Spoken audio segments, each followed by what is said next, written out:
Sí, creo que ya estamos. Ok, bueno, primeramente me presento, soy la doctora Patricia Segales Rojas, patóloga oncóloga. Les voy a dar la clase de vesícula biliar en esta ocasión. Vamos a subir. Ah, caray.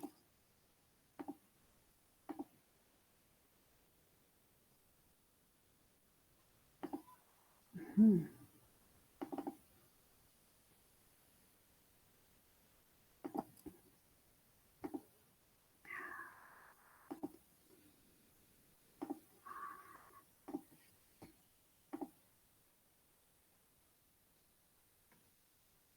Tan, taran, taran, ujú.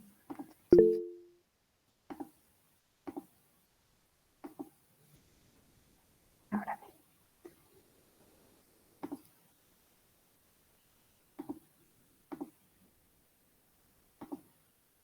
Listo, todos vemos la pantalla, ¿verdad? Sí, doctora. Listo, muchas gracias. Ok, para comenzar a hablar acerca de la vesícula biliar, vamos a recordar que este es un órgano no esencial. Es un reservorio que se encuentra por debajo del hígado, que tiene una capacidad aproximada de 50 ml. Aproximadamente almacena o pasan a través de ella 1 litro de bilis al día. Este órgano que es sacular está histológicamente compuesto en su capa superficial por una mucosa de un epitelio de tipo cilíndrico, simple, sin áreas de estratificación, ¿sí? Mucoproductor. A diferencia del resto del tracto gastrointestinal, carece de la capa submucosa, ¿sí? Y luego de la lámina propia tiene una capa que más bien es algo que representa una capa fibromuscular, más que una muscular propia similar al resto del tracto gastrointestinal. Doctorita, ¿Sí? no está cambiando de diapositiva, se ha quedado en el 1. Ah, caray. A ver ahora. No, ¿Y ahora? no, tampoco. Sigue en el 1. Qué raro. ¿Ha dejado de Ahora, presentar? ahora sí está en la A 3. ver, nuevamente. Entonces está lento. Porque ya dejó de presentar y ya les voy a volver a presentar. A ver. Doctora, parece que cuando proyecta solamente, no proyecta, cuando pone pantalla completa no proyecta. Ay, caray.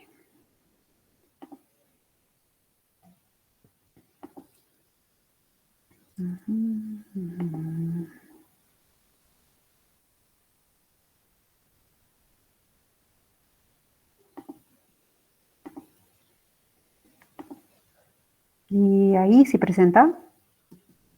No, doctora. No, No me doctora. incomoda.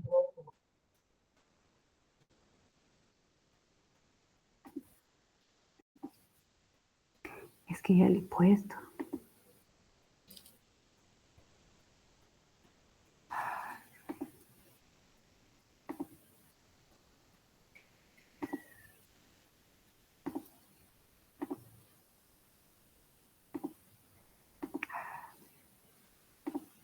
Ya está.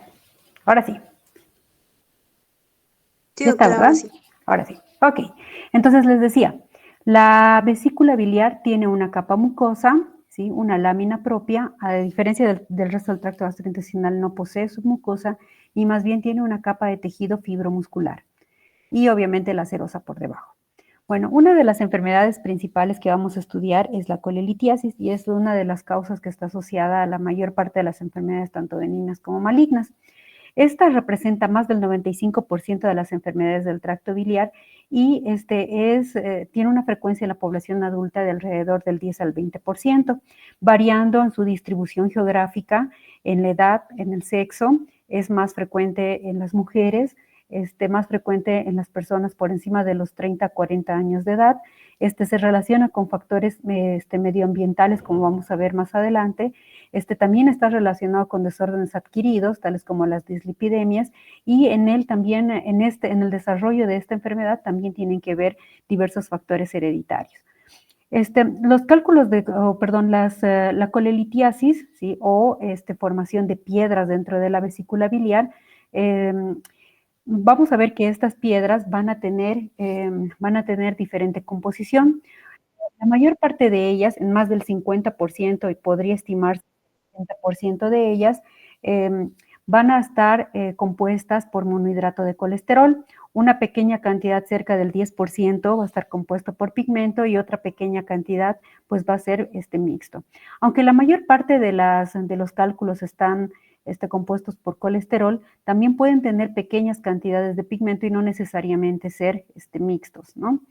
En los cálculos de colesterol, como les decía, van a ser los más frecuentes y estos normalmente van a tener una distribución epidemiológica, sobre todo en el norte de Europa, tanto en el norte y sur de América, y va a ser bastante frecuente, sobre todo en nativos americanos y nativos mexicanos.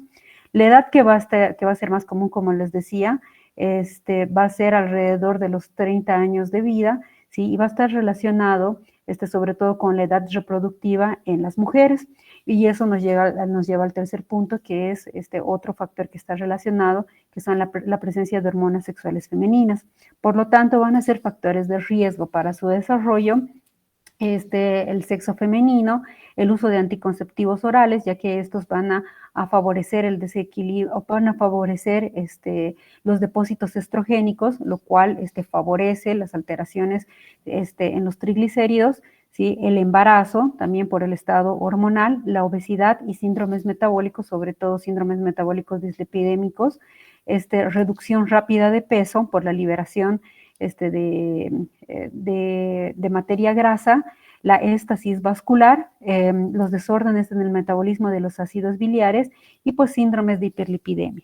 En cuanto a los cálculos que están compuestos por pigmento, estos van a estar compuestos principalmente por bilirrubinato de calcio. Más frecuentemente este tipo de cálculos se van a observar en población asiática, sobre todo del área rural, y va a estar especialmente relacionado con aquellos factores de riesgo que puedan llevar a la hemólisis, tales como la anemia crónica hemolítica, algunas infecciones biliares, tales como, por ejemplo, infecciones por salmonela, ¿sí? Desórdenes gastrointestinales, como ilio, fibrosis quística o insuficiencia pancreática, que van a favorecer lesión a nivel de la vía biliar. ¿Cómo es el desarrollo para la formación de cálculos biliares? Bueno, como la mayor parte de los cálculos están compuestos por colesterol, nos vamos a enfocar un poco más en lo que es el desarrollo de este tipo de cálculos. Y pues básicamente lo que vamos a ver es que existe una alteración en la solubilidad del colesterol. Normalmente la vesícula biliar va a poder solventar el colesterol a través de lecitinas y otros ácidos biliares, y a través de estas sustancias va a poder mantener el colesterol de manera soluble. ¿Sí? Sin embargo, cuando esta solubilidad es excedida por la cantidad de colesterol, entonces esto va a favorecer una hipersaturación de colesterol y por lo tanto va a favorecer la nucleación de formación de piedras.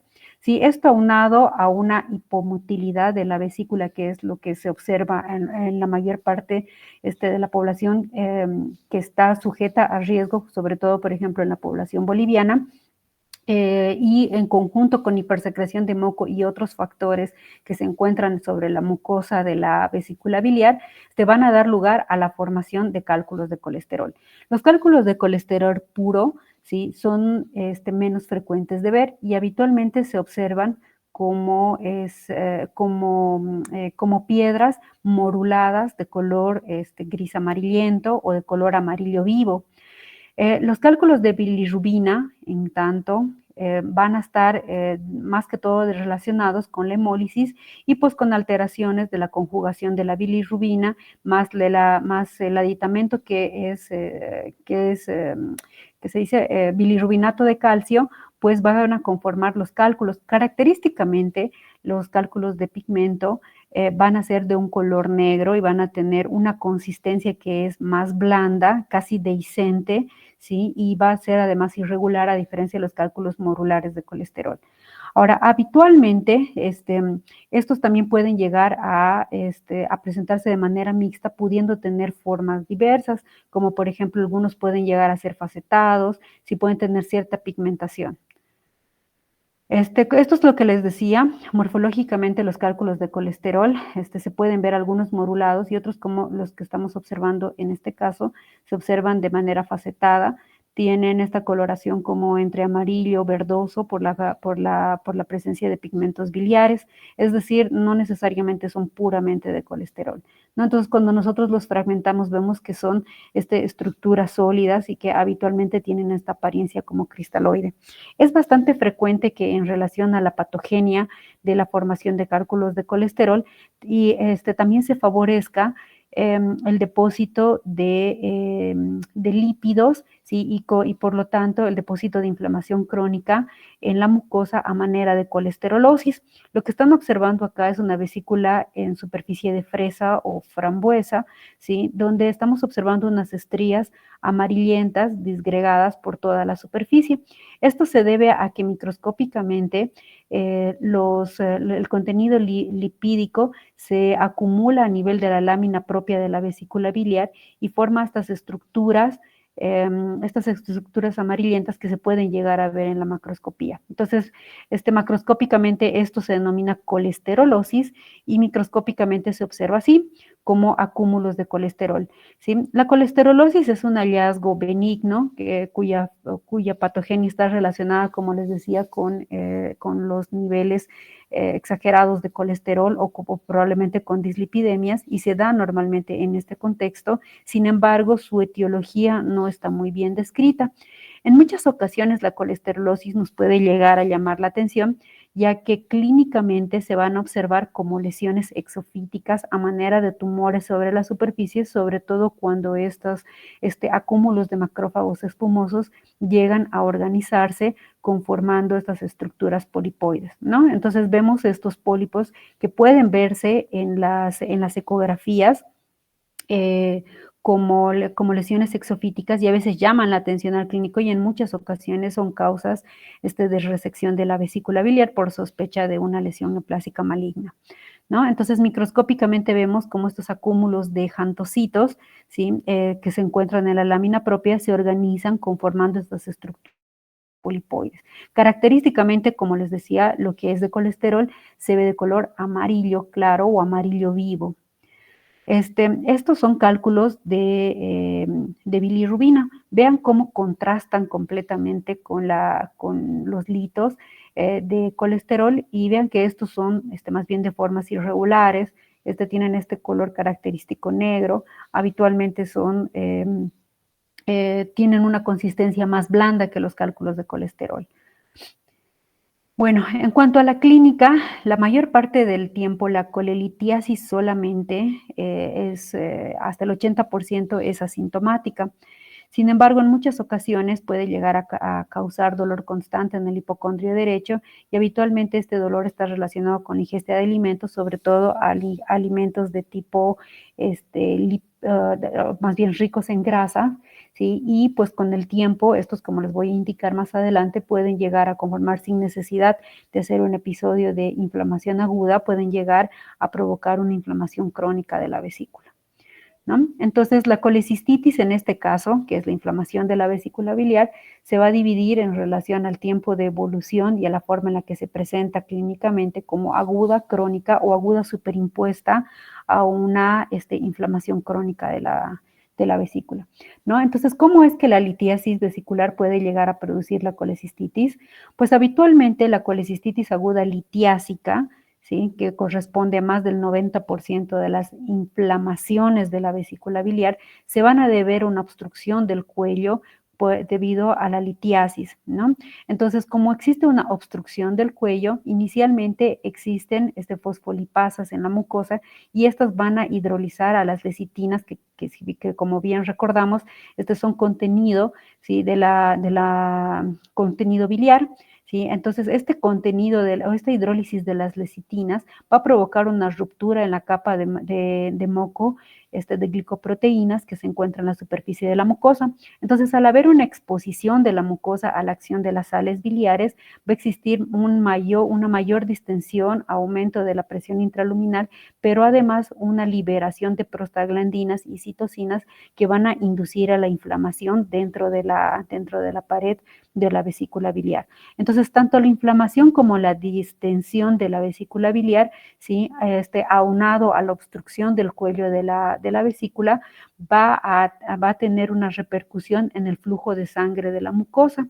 Entonces, esto en muchas ocasiones sobreimpuesto a una probable infección bacteriana, ¿sí? va a dar lugar a lo que es la colecistitis aguda.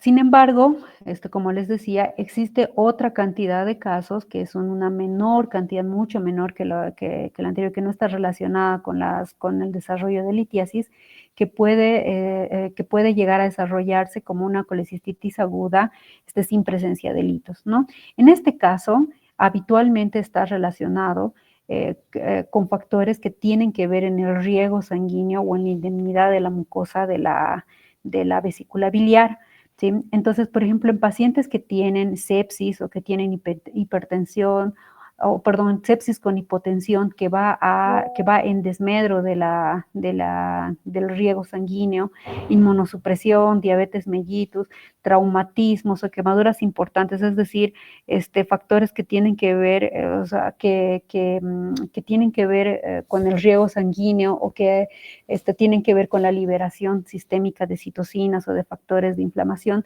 pueden llegar a afectar directamente la pared y la mucosa de la vesícula biliar, ¿no? Entonces, esto puede llegar a una obstrucción del conducto cístico, ¿sí? A alteraciones en la bilis y en el moco de la superficie de la mucosa vesical, está aunado a la éstasis de la vesícula biliar. Si pueden haber, debido a estas mismas alteraciones dentro del contenido biliar, puede llegar a haber acumulación de microcristales de colesterol y pues esto finalmente va a desencadenar en inflamación y edema de la pared. Es importante, y esta inflamación y edema de la pared va a perpetuar, ¿sí? El ciclo de isquemia, ¿sí? Entonces, al haber isquemia en la pared de la vesícula biliar, ¿sí? Entonces, esta se va a terminar inflamando de la misma manera como si esto fuera, pues, un círculo vicioso. Es importante, como les decía, tener en cuenta que una colecistitis aguda alitiásica que está relacionado con otros factores o con otras enfermedades, ¿sí? En muchas ocasiones va a llegar a presentarse en pacientes que son graves, ¿sí? O sea, pacientes sépticos, pacientes que están internados por cualquier otra causa.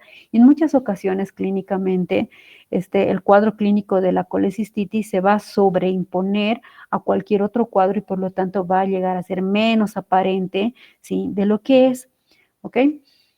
Entonces, morfológicamente y en relación al ciclo de inflamación, ¿sí? Inicialmente una colecistitis aguda, en sus primeros estadios, en la colecistitis aguda leve, ¿sí? Habitualmente se va a presentar como edema de la pared mucosa y vean entonces cómo existe cierta turgencia, ¿sí? de la pared, ¿sí? Con datos de eritema, eritema de la pared, con zonas de hemorragia, ¿sí? Y que a medida que esta va progresando, ¿sí? Pues puede llegar a acumular inclusive un contenido de apariencia purulenta, ¿sí? Sobre todo cuando esta se sobreinfecta, como les decía, en la patogenia con algunos microorganismos, ¿no? Entonces, en este caso, por ejemplo, llega a conformar una piocolecistitis.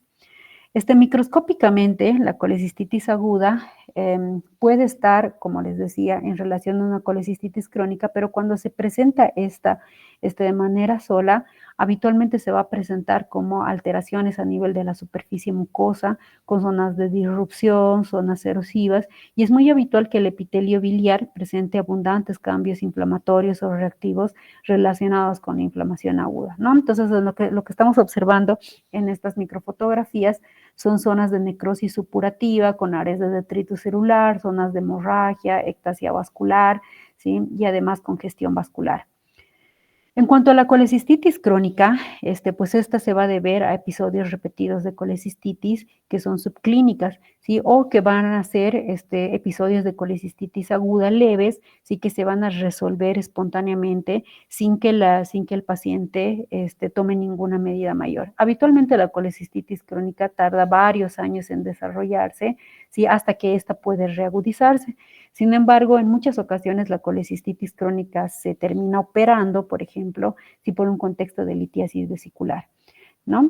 Entonces, en muchas ocasiones, también la colecistitis crónica, sí, puede deberse o puede no estar relacionada con litiasis o con litiasis o con colelitiasis, perdón, sí, y en este caso se va a deber a la sobresaturación de bilis, tal vez en algunos casos, sí, puede ser una obstrucción, por ejemplo, de índole extrínseca a la vesícula biliar, también puede ser debido a alguna alteración anatómica, por ejemplo, de la vesícula biliar, como es el caso de las vesículas biliares tabicadas, ¿sí? O también puede deberse a infecciones secundarias, bacterianas o inclusive algunas infecciones parasitarias en las vías biliares, ¿no? O sea, que no necesariamente esté relacionada con la litiasis.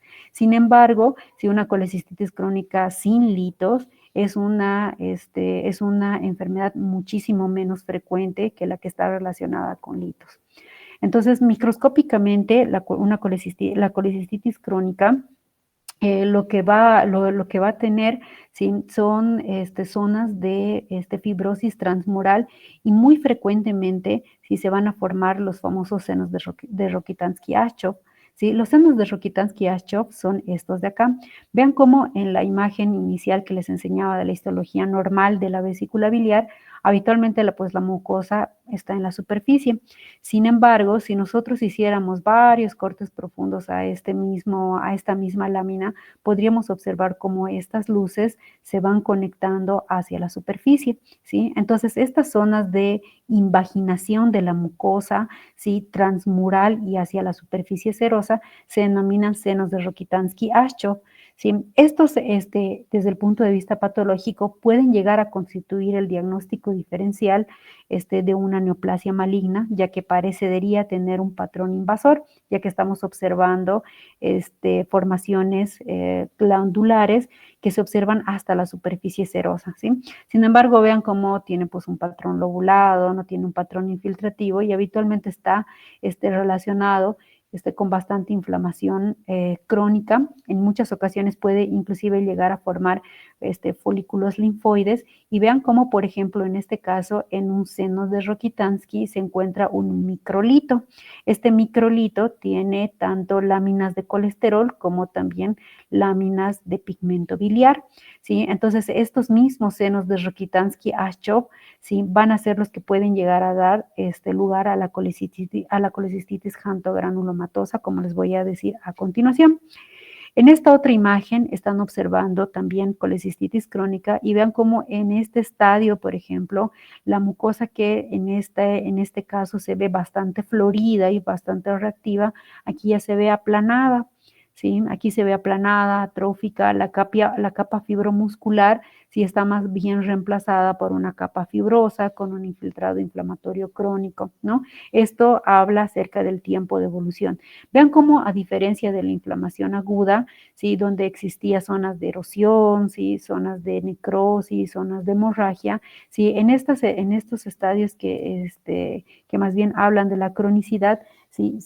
Lo que se observa es más bien una arquitectura organizada, pero con un daño crónico, y va a ser precisamente este daño crónico, como vamos a ver más adelante, ¿sí? Lo que puede dar lugar a la displasia y a la neoplasia invasora.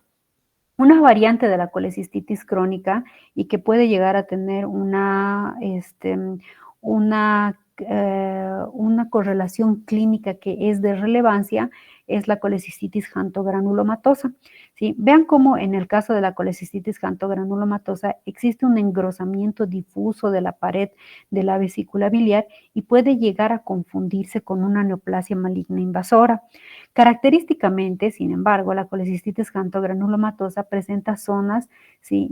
que representan anecrosis y con acúmulos de xantocitos. Y esos acúmulos de xantocitos, como les decía, ¿sí? Siempre se van a ver ser de color amarillo en la macroscopía, ¿sí? Sin embargo, estas vesículas que disminuyen de tamaño y que presentan rigidez en la pared con engrosamiento difuso, le pueden llamar la atención al clínico experto, ya que este engrosamiento de la pared puede llegar a confundirse con una neoplasia maligna. Esta, por ejemplo, puede ser una causa de este estudio transoperatorio pensando en una lesión maligna. Microscópicamente, a veces tampoco es tan sencillo de evaluar. Vean cómo existe un engrosamiento de la pared, un engrosamiento transmural, ¿sí? Y vean cómo la fibrosis se extiende hasta la superficie serosa. Esta zona de acá, ¿sí? Es la superficie serosa ya que estamos observando adipocitos, ¿sí? Y vean cómo la proliferación de fibroblastos se extiende entre los adipocitos de manera irregular. Esto es un cambio fibrocicatricial que habla acerca de la cronicidad de esta enfermedad. En el acercamiento, lo que estamos observando es un depósito de xantocitos. Vean, estos son macrófagos cargados de lípidos, ¿sí? Y como estos lípidos no se pueden digerir, entonces se vuelven de esta apariencia espumosa. Inclusive podemos observar células gigantes multinucleadas en medio de estas. En muchas ocasiones, una colecistitis xantogranulomatosa puede ser el diagnóstico diferencial de una neoplasia maligna invasora de células en anillo de sello, por ejemplo, de tipo histiocítico, ¿no? Entonces, tanto macro como micro puede llegar a confundirse con una lesión maligna. Otra lesión que desde el punto de vista clínico es muy importante es la vesícula en porcelana. La vesícula en porcelana macroscópicamente se va a observar como una atrofia de la vesícula, ¿sí? Con una disminución de su tamaño y un adelgazamiento de la pared, y vean cómo habitualmente se esfacela la superficie de la mucosa, ¿sí? Y existe una rigidez de la pared. Habitualmente la vesícula en porcelana está relacionada con la presencia de litos, y microscópicamente, clínicamente, inclusive estos depósitos de calcio que llegan a tener en la pared, por eso se le denomina en porcelana, pueden llegar a observarse desde el punto de vista clínico. Es decir, ya que están calcificados, se pueden ver en imágenes de tomografía, de radiografía e inclusive de ecografía, ¿sí? La vesícula en porcelana es algo que va a llamar la atención desde el punto de vista clínico, no solamente por la apariencia calcificada de la pared, ¿sí? Sino también porque clásicamente o característicamente la vesícula en porcelana se considera uno de los estadios dentro de la cronicidad y de la inflamación, sí, que están altamente relacionados con displasia y con neoplasia invasora de la vesícula biliar, ¿sí? Entonces, esta es la pared de la vesícula biliar, y vean cómo prácticamente está esfacelada toda la superficie mucosa. Ya no estamos observando casi nada de mucosa, excepto acá, ¿sí? Ya no existe lámina propia, no existe tejido fibromuscular, ¿sí? Y vean cómo está reemplazado por estas bandas de tejido colagenoso con datos de inflamación. Básicamente existe un reemplazo total por este tejido colagenizado, ¿sí? Y también existen depósitos cálcicos. El depósito cálcico es este material como basofílico irregular que se observa depositado acá. Y vean cómo, por ejemplo, en esta imagen, la superficie que queda de la mucosa presenta datos de displasia de bajo grado, ¿no? Entonces, eso es un hallazgo relativamente frecuente en las vesículas en porcelana, y esta es la razón por la cual se debe estudiar ampliamente desde el punto de vista patológico, y en muchas ocasiones le va a llamar la atención, como les decía, al clínico, ya que debe de descartar una neoplasia invasora en este escenario. Bueno, entonces, ¿cuáles pueden llegar a ser las complicaciones de la colecistitis? Bueno, como la pared de la vesícula, sobre todo la colecistitis aguda, ¿no? Y en algunos casos de la colecistitis crónica. Puede llegar a haber sobreinfección bacteriana, ¿sí? De continuarse la inflamación en la pared de la vesícula biliar, sí puede llegar a existir una ruptura de la pared, si esta ruptura o esta necrosis de la mucosa o esta necrosis transmural puede llegar a la perforación de la vesícula. En muchas ocasiones, sobre todo en el caso de la colecistitis crónica, sí pueden llegar a existir un daño crónico transmural que puede llegar a formar fístulas bilioentéricas, y puede llegar obviamente también a complicar cualquier enfermedad subyacente, sobre todo cuando esta es una colecistitis alitiásica, ¿no? Porque ya habíamos dicho de que esta se observa en pacientes previamente enfermos. ¿no? Entonces, hasta acá todo lo que tiene que ver con la inflamación de la vesícula. En cuanto al cáncer de vesícula biliar, bueno, es importante mencionar, sí, que el cáncer de vesícula biliar es una enfermedad que es de importancia en nuestro medio, en Bolivia. Vean este mapa del Globocan de la distribución de cánceres de la vía biliar a nivel mundial, y vemos cómo en nuestro país, en Chile y Perú, ¿sí? En estos países sudamericanos, tiene una mayor incidencia, ¿sí? De cáncer de vesícula biliar. A nivel global, ¿sí? Este cáncer no es un cáncer que llama la atención, ¿sí? O sea, no es uno de los de más alta incidencia, solamente existen algunos países asiáticos, africanos y también sudamericanos, ¿sí? Que lo vamos a llegar a llegar a presentar con relativa frecuencia, ¿sí? Y fíjese cómo puede llegar a tener cierta distribución que se parece, como les decía en un principio, al de la colelitiasis, ya que en muchas ocasiones el cáncer de vesícula biliar está relacionado con la litiasis, con la secuencia litiasis, inflamación, displasia y cáncer, ¿no?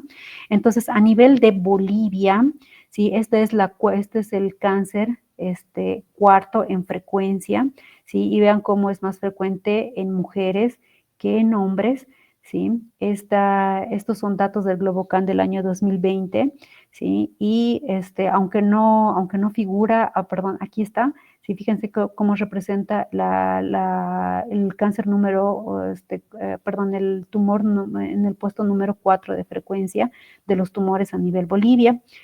Esto es algo que llama la atención a muchos científicos. Existen algunos estudios que se están realizando actualmente en la población boliviana y chilena, acerca de la biología molecular y acerca del desarrollo de este tumor, pues, en nuestra población, ¿sí? Por lo tanto, entonces es algo que, pues, debemos de aprender, ¿sí? La Organización Mundial de la Salud va a clasificar a las lesiones biliares de esta manera, con base en las características histopatológicas, siendo el adenocarcinoma de tipo no especial, o sea, el adenocarcinoma, si originado en el epitelio glandular, el tipo, pues, más frecuente de cáncer, ¿no?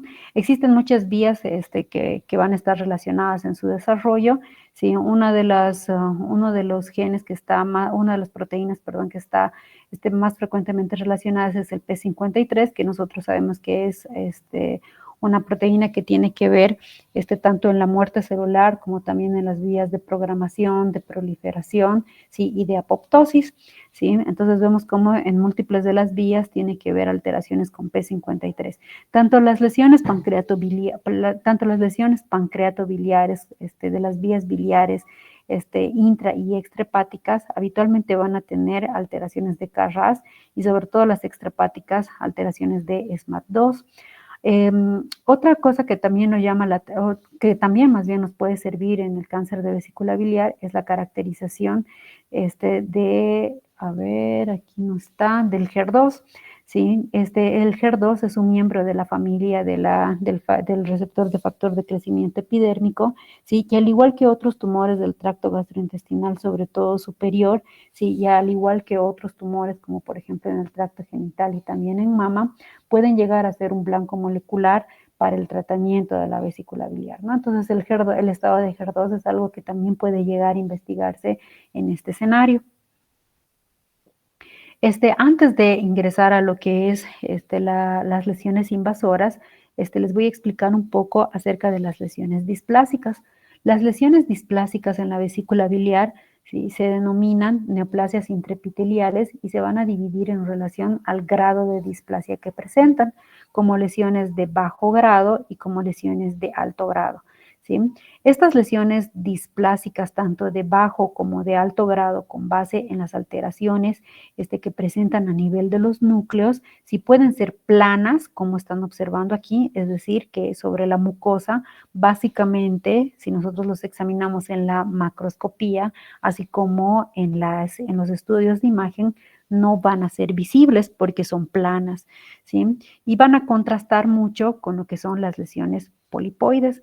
Las lesiones polipoides o neoplasias intraepiteliales biliares papilares de bajo y de alto grado son lesiones exofíticas no invasivas, ¿sí? Las lesiones planas y las lesiones papilares, ¿sí? Son lesiones preinvasivas inicialmente. Como les decía, si con base en las características citológicas se van a dividir como bajo y alto grado. Yo creo que con esta imagen queda bastante claro, ¿sí? Cuál es la diferencia entre bajo y alto grado. Vean cómo en esta imagen, por ejemplo, las células están dispuestas como a manera de hilera, tienen zonas estratificadas, tienen cierta pérdida de la polaridad, ¿sí? Tienen hipercromasia, tienen algo de irregularidad, existen algunas figuras de mitosis y vean cómo contrasta con las lesiones de displasia de alto grado cuando los cambios citoarquitectónicos son verdaderamente llamativos, con incremento llamativo del tamaño nuclear, apertura de la cromatina, nucleolos muy aparentes, figuras de mitosis bastante frecuentes, ¿no? Entonces, estas lesiones que son planas, ¿sí? Son las lesiones que nosotros vamos a buscar cuando estamos examinando una colecistitis crónica o una colecistitis aguda que sea de protocolo, es decir, que sea de rutina, ¿no? Una colecistitis que haya sido, o una vesícula biliar, perdón, que haya sido resecada en el escenario, por ejemplo, de una inflamación aguda, ¿no? Entonces, estas lesiones planas sí van a ser las que vamos a identificar en este escenario. Las lesiones papilares o exofíticas, van a ser lesiones que nos van a llamar la atención, inclusive desde la clínica, pues porque son exofíticas, ¿sí? Habitualmente, incluso estas pueden llegar a ser la causa de inflamación, ¿sí? Entonces, estas lesiones papilares, como les decía, pueden llegar a ser voluminosas, ¿sí? Y tienen estas zonas irregulares. Habitualmente, o más bien, en algunas ocasiones, las neoplasias intraepiteliales biliares papilares pueden llegar a producirse dentro del seno de lesiones adenomatosas biliares dentro de la vesícula biliar, ¿sí? Y pueden tener múltiples morfologías. Vean cómo pueden conformar túbulos, habitualmente presentan papilas, micropapilas, y vean cómo cambia el epitelio de un epitelio que semeja a la vesícula biliar normal, ¿sí? A un epitelio más eosinofílico, un epitelio de tipo antropilórico, un epitelio más cilíndrico bajo, acúbico, y a toda esta variedad se le denomina de fenotipo pancreatobiliar, ya que todo el tracto pancreatobiliar o todo el árbol biliar va a tener características histológicas similares, ¿no? Entonces, bueno, volviendo a lo que es el adenocarcinoma invasor, para aquellos que no tienen claro el concepto de una lesión invasora versus in situ, ¿sí? Haciendo un poco recuerdo de lo que es las lesiones precursoras que ustedes ya han llevado en anatomía patológica, ¿sí? Estas lesiones, sobre todo, bueno, en realidad la lesión de alto grado va a ser considerada el carcinoma in situ de la vejiga, ya sea plano o ya sea exofítico papilar, ¿sí? Una lesión in situ, por definición, es una lesión que se limita a la capa epitelial, ¿sí? Y no sobrepasa la membrana basal de acá, ¿verdad?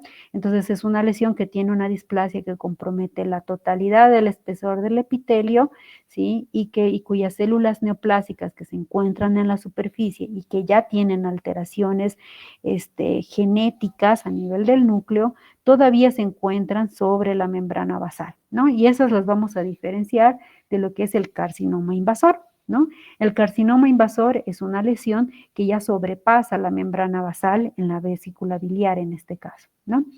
Entonces, dentro de la etiopatogenia del carcinoma invasor de la vesícula biliar, vamos a ver que uno de los factores que están fuertemente relacionados, pues es la litiasis vesicular, ya que, como les decía, se sigue la secuencia de inflamación, metaplasia, ¿sí? Sobre todo una metaplasia de tipo antropilórica, por ejemplo, también puede ser una metaplasia de tipo intestinal, ¿sí? Displasia, como les decía, una displasia de bajo y de alto grado hasta llegar al carcinoma invasor, ¿no?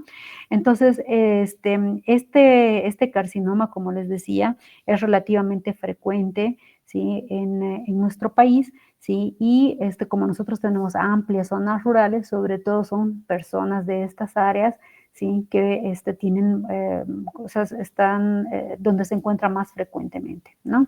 Entonces, la infección por salmonela, sobre todo en áreas rurales, va a ser algo que esté relacionado sobre todo por la liberación de esta toxina que es propia de esta bacteria, ¿no? Otras alteraciones como malformaciones del árbol pancreatobiliar también pueden estar relacionadas. Como les decía, la vesícula en porcelana, ¿sí? Ya que sigue la secuencia de atrofia, displasia y carcinoma, sí también puede estar relacionada, y otras enfermedades que comprometen el árbol biliar, como la colangitis esclerosante primaria, por ejemplo, también puede llegar a estar relacionada con el desarrollo de cáncer, tanto de vesícula biliar como también de vías biliares extrahepáticas, ¿sí?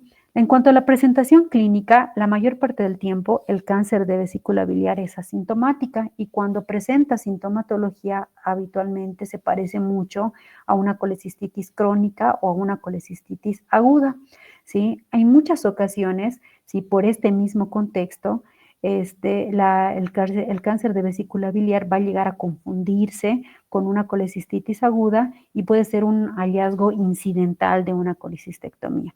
Por ejemplo, en el área de oncología, ¿sí? Hablamos de varios escenarios del diagnóstico del cáncer de vesícula biliar, ¿sí? Ya que en algunas ocasiones vamos a estar en este escenario precisamente, donde vamos a encontrar a un paciente que haya entrado o un paciente que haya entrado por litiasis vesicular que está siendo atendido por un cirujano general, ¿sí? Y existe el diagnóstico de cáncer después de que se le ha resecado la vesícula biliar, ¿sí? También existe el otro escenario, por ejemplo, cuando existen lesiones exofíticas y uno entra con la sospecha de una lesión neoplásica en la vesícula biliar, ¿sí? Y en cuyo caso debe de ser abordado por una persona en el área de oncología, ¿no?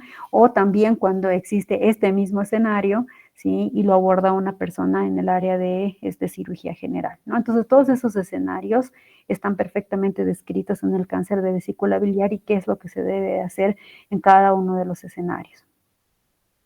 Morfológicamente, el cáncer de vesícula biliar va a tener dos morfologías características. La más sencilla de sospechar desde el punto de vista patológico y también desde el punto de vista clínico es la morfología de un tumor de apariencia exofítica, papilar, que va a llegar a ocupar diferentes partes de la vesícula biliar, ¿sí? Y que puede ocupar de manera irregular tanto el cuello como el cuerpo, como el fondo de la vesícula biliar, ¿no? En este caso, por ejemplo, estamos observando una neoplasia exofítica que compromete el cuerpo y el fondo de la vesícula biliar, ¿no? Esta es la otra morfología de la vesícula biliar que en realidad es un poco más frecuente y en muchas ocasiones nos hace confundir en relación a su propio origen, ¿sí? En esta morfología, vean cómo en realidad no existe una lesión exofítica, sino más bien existe un engrosamiento irregular de la pared, ¿sí? En muchas ocasiones la vesícula en realidad se llega a achicar o a atrofiar, ¿sí? Y básicamente toda la pared llega a reemplazarse por esta área como engrosada y en realidad a partir de ella es como si se enterrara dentro del lecho vesicular del hígado, o sea, se entierra dentro del hígado y lo infiltra por completo, ¿no? Entonces, en ese escenario, por ejemplo, si en muchas ocasiones el cáncer de vesícula llega a confundirse con un carcinoma de las vías biliares intrahepáticas, ¿no? Entonces, esta es una de las morfologías más engañosas, ¿sí? Tanto dentro del punto de vista clínico como también dentro del punto de vista patológico, ya que si ustedes observan, como existe un engrosamiento de la pared, ¿sí? También puede llegar a confundirse, por ejemplo, con una colecistitis crónica, jantogranulomatosa, ¿sí? O en un escenario de inflamación crónica, ¿no? Entonces, microscópicamente, ¿sí? El cáncer de vesícula biliar se va a observar como formaciones glandulares tubulares, irregulares, con formación de zonas cribiformes. Si vean cómo tiene una apariencia verdaderamente infiltrativa, habitualmente se acompaña de desmoplasia, hasta en un 20% puede llegar a acompañarse, esto ocurre en todo el tracto biliar, puede llegar a acompañarse de metaplasia escamosa y cuando el componente escamoso llega hasta más del 50%, puede llegar a considerarse un carcinoma adenoescamoso. Por definición, los carcinomas adenoescamosos, la morfología escamosa, es una morfología más agresiva que la morfología adeno, por lo tanto, esto le confiere inclusive un peor pronóstico, ¿no?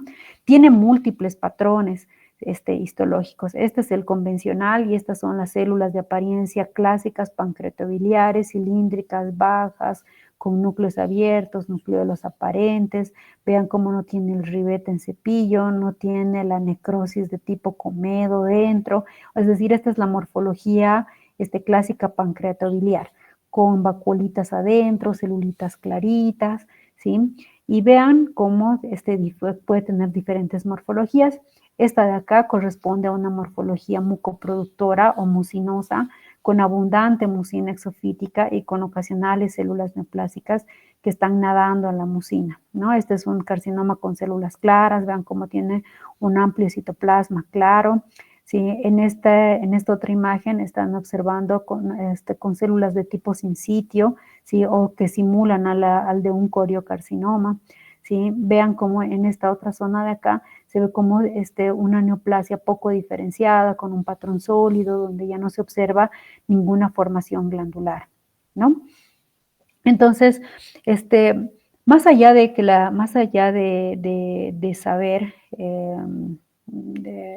más allá de conocer de memoria cómo es el sistema de estadificación del cáncer de vesícula biliar, es muy importante saber, ¿sí?, que su estadificación va a estar basado en la profundidad de invasión, ¿sí? Entonces, los primeros estadios van a ser confinados a la pared de la vesícula biliar. Debemos de saber que casi nunca en realidad encontramos el cáncer de vesícula en los primeros estadios. Esto debiera de ser verdaderamente un hallazgo incidental y más bien habitualmente la encontramos por fuera de las paredes, de las capas superficiales, ¿no? Entonces, vean cómo esta lesión puede llegar a atravesar toda la pared de la vesícula biliar e infiltrar los órganos adyacentes, que en este caso son el hígado y las vías biliares extrahepáticas, ¿sí? También tiene pues al ángulo colónico derecho por este lado y también al estómago, ¿no? Entonces,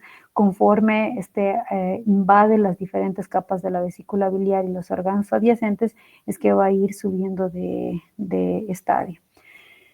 ¿El pronóstico de qué depende? Pues depende del estadio. Se ha observado que hasta cuando llega a los estadios T2 puede llegar a tener un pronóstico un poco más favorable. Sin embargo, como les comentaba, el estadio 2 es el estadio menos frecuente de diagnosticar. La supervivencia a los 5 años es menor al 10%, ¿sí? Es decir, este tumor es un tumor bastante agresivo, sí, que tiene una baja tasa de supervivencia, ¿no? Ok, les voy a presentar brevemente un caso clínico representativo de cómo es que se llega a presentar este tipo de tumores. Este es un caso de un hombre de 68 años de edad y que presentó ictericia, coluria, acolia, prurito generalizado y pérdida de peso de 9 kilos en los últimos meses. Se les realizó una derivación percutánea debido a la ictericia que tenía, por un diagnóstico probable de neoplasia hepática. Sí, como tenía un diagnóstico de neoplasia hepática, se le hace una laparotomía exploradora, se le hace drenaje de bilioperitoneo, se le hace una colecistostomía, ya que no era posible ingresar a esta zona con colocación de drenaje de la cavidad peritoneal y con la angiografía percutánea. El hallazgo intraoperatorio de la laparotomía exploradora fue de un tumor de la confluencia de los conductos hepáticos con oclusión del conducto hepático derecho y parcialmente del cístico, el hepático común, el fondo y cuerpo vesicular, según lo que habían encontrado acá, se encontraba respetado. Sin embargo, el paciente evolucionó con taquicardia, taquipnea, tendencia a la hipotensión y falleció. Esta es una disección de vías biliares en el escenario de un estudio de autopsia. Sí, estamos observando, vean, esto es colestasis hepática, por eso el hígado se ve completamente de color verde. Este es el páncreas, estamos observando cabeza, cuerpo y cola pancreática. Esta es la segunda, la tercera y la primera porción del duodeno. Vemos cómo a partir de la segunda porción del duodeno, ¿sí?, se conforma en conjunto con el conducto pancreático las vías biliares extrahepáticas. Y vean cómo en esta zona existe un área de engrosamiento, ¿sí? Irregular, ¿sí? Y vean cómo existe un engrosamiento difuso de toda la vesícula. Yo me imagino que lo que ellos habrán visto en el estudio o en el estudio, o en la exploración, perdón, intraoperatoria es esta zona de la vesícula biliar, ¿sí? Que para ellos se veía de apariencia libre, ¿sí? Y vean cómo en realidad no existe una lesión exofítica, sino más bien está ocupado por un cálculo único en este caso, y más bien existe un engrosamiento difuso de toda la pared, y cómo alrededor de este engrosamiento difuso se observa una lesión de bordes poco definidos que está infiltrando de manera irregular pues todo el hígado, inclusive persigue las zonas de las vías biliares intrahepáticas, ¿no? Esto de aquí es un acercamiento, ¿sí? Y es otro corte, es el corte, es el corte de abajo del anterior, y vean nuevamente esta zona de engrosamiento donde ya no es posible, ¿sí? Observar, o ya no es posible discernir todas las vías biliares extrahepáticas, ¿no? Y esta zona irregular, ¿sí? De esta lesión, de bordes poco definidos, vean cómo verdaderamente pareciera que es una lesión que depende del parénquima o del parénquima hepático, ¿no? Este es un corte que corresponde al otro lado de la vesícula biliar, al espejo de la vesícula biliar, y vean cómo verdaderamente existe un engrosamiento, ¿sí? De la pared, y más bien la mucosa se observa aparentemente respetada. Sin embargo, esta es la superficie externa de los pulmones, y vean cómo existen múltiples lesiones metastásicas en la superficie pleural, ¿sí? Esta es la superficie del pericardio, ¿sí? Y vean cómo se observan múltiples lesiones metastásicas en la superficie, ¿sí? Y estos son los cortes que corresponden a la vesícula biliar, y vean cómo tiene un componente, ¿sí? Que no es exofítico, pero se observa prominente, ¿sí? Y vean cómo tiene múltiples formaciones o estructuras tubulares, irregulares. Aquí son tubulares, pero aquí son de células sueltas, y vean cómo infiltra la totalidad de la pared de la vesícula biliar. Tiene zonas con formación de moco, como esta de acá, ¿sí? Y vean cómo estas células neoplásicas infiltran más allá de la serosa, ¿sí? Son evidentemente células neoplásicas con bastante atipia. Esto que es una característica muy común en los cánceres de vías biliares, que se llama infiltración perineural. Este es un nervio periférico, y vean cómo las células neoplásicas infiltran el nervio periférico, y esto le confiere al cáncer de vesícula biliar un mayor riesgo de recurrencia y también de metástasis, ¿sí? Vean, estos cortes corresponden a los pulmones. Esto de aquí son alveolos residuales, y vean cómo existen implantes de neoplasia, ¿sí? Estos son ganglios linfáticos con implantes de neoplasia, ¿sí? Y pues esto fue en realidad, no como, o sea, difiere del diagnóstico clínico. Esto en realidad corresponde a un adenocarcinoma de la vesícula biliar y no a un adenocarcinoma del hígado, ¿no? Entonces vean cómo desde el punto de vista clínico, ¿sí? Este cáncer puede llegar a ser confundido con una lesión de las vías biliares extra o intrahepáticas, ¿no? Ya que la morfología, que es transmural, sí puede llegar a confundir, ¿sí? Desde el punto de vista clínico, y en muchas ocasiones también desde el punto de vista patológico, ¿no? Entonces, por eso, sí, todas las vesículas biliares con el diagnóstico de colecistitis deben de ser examinadas por un patólogo, ¿ok? Y listo. No sé si tienen alguna duda, alguna pregunta. Caray.